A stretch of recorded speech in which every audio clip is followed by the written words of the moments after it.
Number 2. Are you ready for number 2? If you're ready, say, I'm ready. I'm ready. The principle of what?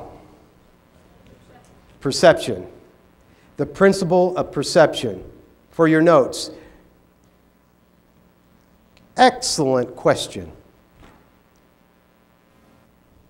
Excellent question. Let me ask you this question. Number 1. Do you believe perception is reality? We believe perception is reality. It's a big debate. Now, I happen to believe it is.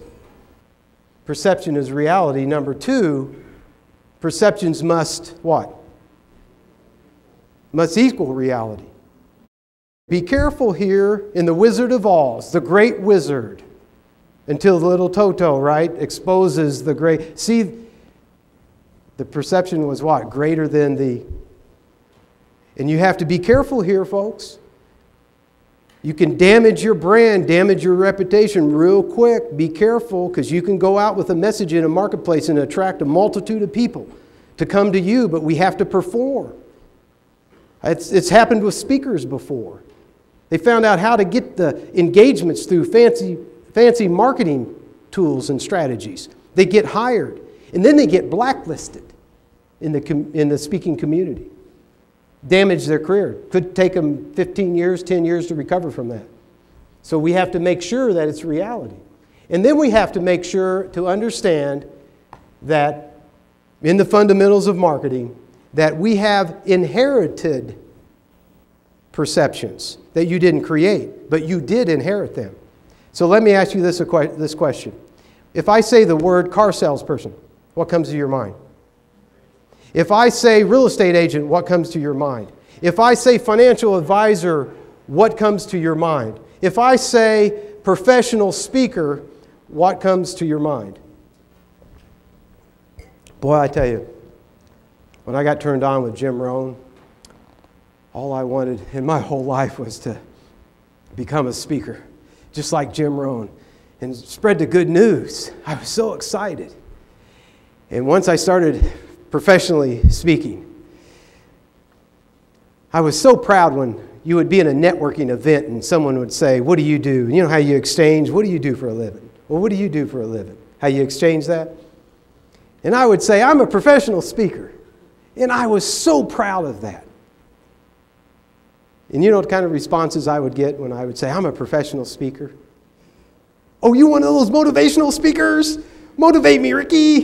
And they would just make fun of me. Come on, Ricky, give me a little motivation. And of course, when they would explain what they do, it's full of substance and it's serious and it's real. This one guy went on and on and on. And it took everything I had within my being to hold back, and I did hold back, but I wanted to say, I'll give you some motivation. Did you realize it takes 27 muscles in your face in order for you to smile? But it only takes me 4 muscles to reach over there and smack you.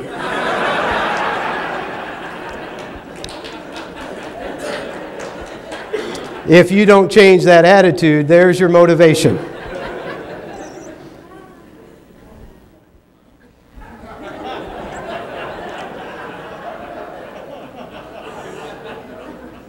What perceptions have you inherited?